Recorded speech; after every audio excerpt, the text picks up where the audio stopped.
Hi everybody, welcome to the YouTube channel of Government Girls College Taranagar once again। आज हम BSc second year के paper first कोडेटा and evolution के lecture series में सब phylum euro कोडेटा के general characters और classification discuss करेंगे।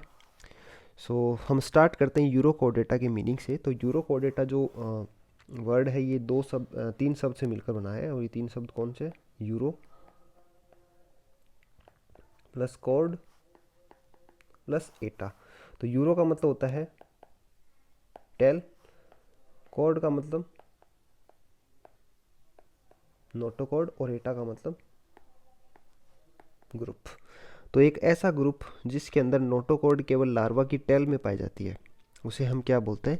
Euro कोडेटा। तो यूरो कोडेट्स ऐसे एनिमल्स होते हैं जिनके लार्वा के अंदर नोटो कोड केवल टेल के अंदर देखने को मिलती है। तो इसी वजह से इनका नाम क्या पड़ा?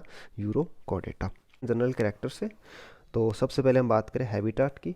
तो जितने भी यूरो कोडेट्स होते हैं ये केवल मरीन वाटर के अंदर ही देखने को मिलते हैं। तो दीज आर एक्सक्लूसिवली मरीन। तो ये सी वाटर के अंदर सारी गहराइयों में देखने को मिलते हैं। अगर इनके हैबिटाट की बात करें तो ये मोस्टली सीडेंट्री होते हैं, मतलब एक जगह पे फिक्स रहते हैं, फिक्स्ड होते हैं, स्थानबद्ध होते हैं। लेकिन कुछ इनमें से क्या होते हैं, कुछ इनमें से पेलाजिक या फिर फ्री स्विमिंग भी होते हैं। और ये या तो सोलिटरी होते हैं या फिर कॉलोनियल होते हैं, मतलब या तो ये समूह बना के रहते हैं या फिर ये अकेले रहते हैं।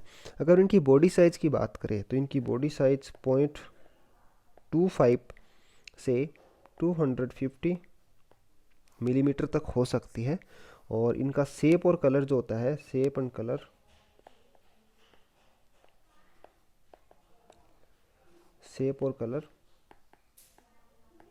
वेरिएबल होता है। अगर एडल्ट बॉडी की बात करें तो एडल्ट बॉडी कैसी होती है? डीजनरेट होती है, मतलब सुविकसित नहीं होती है, और अनसेगमेंटेड होती है। किसी भी टाइप का सेगमेंटेशन इसमें देखने को नहीं मिलता है, अनसेगमेंटेड होती है, सैक लाइक होती है। जैसा कि जो हर्डमानिया होता है, हर्डमानिया की जो बॉडी होती है ये बैग के जैसी होती है, जिसके अंदर किसी भी प्रकार के पेड अपेंडेजेस नहीं होते हैं और ना इनके अंदर किसी प्रकार की टेल होती है। अगर हम बॉडी कवर की बात करें तो इनकी बॉडी के बाहर एक कवर पाया जाता है जिसको हम क्या बोलते हैं? ट्यूनिक या फिर टेस्ट। खास बात ये होती है कि ये जो ट्यूनिक या टेस्ट होता है ये ट्यूनिसिन का बना होता है। तो ट्यूनिसिन एक सेल्यूलोज के जैसा पदार्थ होता है, सेल्यूलोज के जैसा ही कार्बोहाइड्रेट होता है, जिसका फॉर्मूला होता है C6H10O5 होल एन। तो ये सेल्यूलोज के जैसा होता है, और यही कारण है ट्यूनिसिन का बना हुआ जो ट्यूनिक या टेस्ट पाया जाता है इनकी बॉडी का, यही कारण है कि यूरो कोडेटा को हम ट्यूनिकेटा भी बोलते हैं, ट्यूनिकेटा। अब जैसे आगे हम यूरो कोडेटा का जो टाइप है वो पढ़ेंगे। हर्डमानिया, तो हर्डमानिया के अंदर हमें देखने को मिला इसकी बॉडी के अंदर दो प्रकार के अपेर्चर पाए जाते हैं, ब्रैंकियल अपेर्चर एंड एट्रियल अपेर्चर। तो ब्रैंकियल अपेर्चर और एट्रियल अपेर्चर जो होते हैं वो प्रेजेंट होते हैं सभी यूरो कोडेट्स के अंदर। अगर हम सिलोम की बात करें तो सिलोम इनके अंदर एब्सेंट होती है, सिलोम इनके अंदर नहीं पाई जाती है। और इनके अंदर एक एट्रियल कैविटी पाई जाती है जो बाहर की तरफ एट्रियम के द्वारा, एट्रियल अपेर्चर के द्वारा बाहर की तरफ खुलती है। और ये जो एट्रियल कैविटी होती है, एट्रियल कैविटी, ये एक एक्टोडर्म से लाइंड होती है। तो एक्टोडर्म लाइंड एट्रियल कैविटी इनके अंदर देखने को मिलती है। जैसे कि हमने इसके स्पेशल कैरेक्टर के अंदर बात किया था कि नोटोकोड जो होता है वो केवल लार्वा की टेल के अंदर पाया जाता है, और इसी वजह से इनका नाम क्या पड़ा है? यूरो कोडेटा। अगर हम इसके एलिमेंट्री कैनाल या डाइजेस्टिव ट्यूब की बात करें तो एलिमेंट्री कैनाल इसकी कंप्लीट होती है, alimentary canal complete, digestive tube complete होती है। और इनका जो फेरिंग्स होता है, फेरिंग्स को यहाँ पे क्या बोलते हैं? ब्रैंकियल सेक।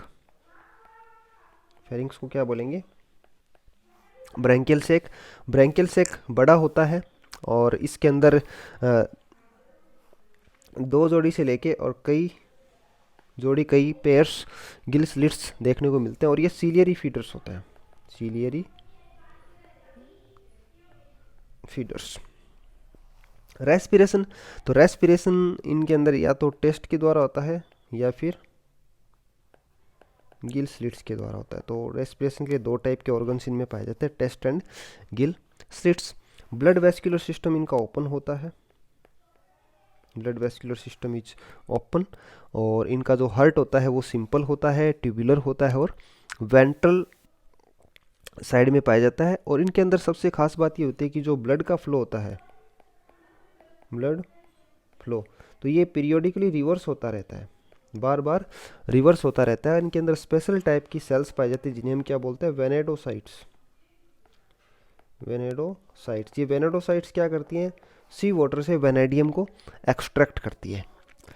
एक्सक्रीशन के लिए इनमें न्यूरल ग्लैंड होती है, न्यूरल ग्लैंड्स, इसके अलावा पाइलोरिक ग्लैंड्स भी होती है और नेफ्रोसाइट्स भी पाई जाती हैं।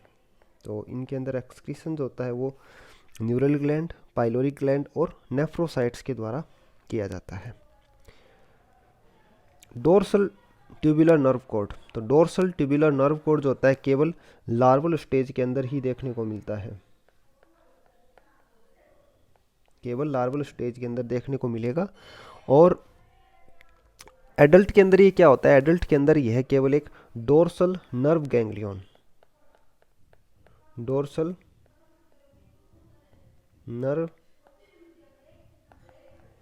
गैंग्लियन के अंदर कन्वर्ट हो जाता है। अगर इनकी सेक्सुअलिटी की बात करें तो ये अधिकांशतः कैसे होते हैं, ये बाइसेक्सुअल होते हैं, हर्मेफ्रोडाइट होते हैं। और इनके अंदर फर्टिलाइजेशन होता है, वो क्रॉस होता है और एक्सटर्नल होता है, एक्सटर्नल मीन्स सी वाटर के अंदर होता है। डेवलपमेंट इनके अंदर इनडायरेक्ट, डेवलपमेंट इनके अंदर इनडायरेक्ट होता है। और इनके अंदर एक free swimming larva, free swimming tailed larva होता है जिसके अंदर कॉर्डेट के तीनों बेसिक कैरेक्टर देखने को मिलते हैं। अगर मेटामॉर्फोसिस की बात करें तो मेटामॉर्फोसिस इनके अंदर रेट्रोग्रेसिव टाइप का होता है, मेटामॉर्फोसिस रेट्रोग्रेसिव टाइप का होता है। तो रेट्रोग्रेसिव मेटामॉर्फोसिस में क्या होता है कि जो लार्वा कन्वर्ट होता है किसमें, एडल्ट में, इसको हम क्या बोलते हैं, मेटामॉर्फोसिस। तो यहाँ पे जो लार्वा होता है वो वेल डेवलप्ड होता है और जो एडल्ट होता है वो लेस डेवलप्ड होता है। तो इस प्रकार के मेटामॉर्फोसिस को हम क्या बोलते हैं, रेट्रोग्रेसिव मेटामॉर्फोसिस। एसेक्सुअल रिप्रोडक्शन में कॉमन होता है। और एसेक्सुअल रिप्रोडक्शन कौन सी मेथड के द्वारा होता है, बडिंग के द्वारा। तो बडिंग के द्वारा एसेक्सुअल रिप्रोडक्शन में कॉमन होता है। अब हम बात कर लेते हैं क्लासिफिकेशन की। तो सब फाइलम यूरोकोडेटा को 3 क्लासेस के अंदर क्लासीफाई किया जाता है। पहली क्लास है एसिडिएसिया, दूसरी क्लास थेलिएसिया और तीसरी क्लास है लार्वेसिया, जिसको अपेंडिकुलेरिया भी बोलते हैं। तो कुछ इनके जो डिस्टिंग्विशिंग कैरेक्टर्स है वो हम देखेंगे, वो तीनों क्लासेस को कंपेयर करेंगे। तो पहला है टेस्ट। तो एसिडिएसिया के अंदर टेस्ट जो होता है वो थिक होता है और परमानेंट होता है। थेलिएसिया के अंदर टेस्ट परमानेंट होता है और इसके अंदर सर्कुलर मसल बैंड देखने को मिलते हैं।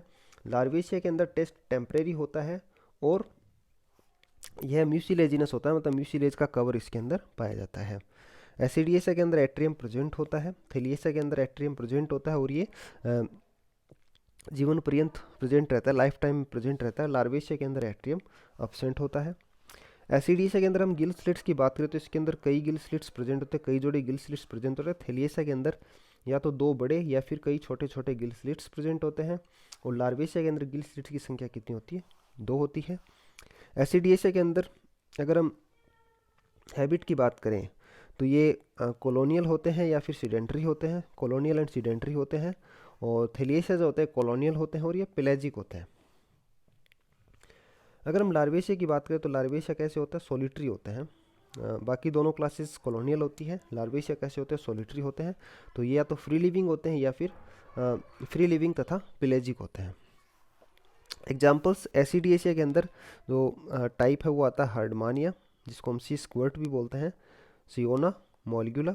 और थेलिएसिया के अंदर सेल्पा, पायरोसोमा, डोलियोलम। और लार्वेशिया के अंदर ओइकोप्लूरा एंड अपेंडिकुलेरिया। तो ये अपने थे सब फाइलम यूरोकोडेटा की जनरल कैरेक्टर्स और क्लासिफिकेशन। नेक्स्ट वीडियो लेक्चर के अंदर हम सब फाइलम सिफिलोकोडेटा डिस्कस करेंगे। That's all we have in this class. Thank you so much.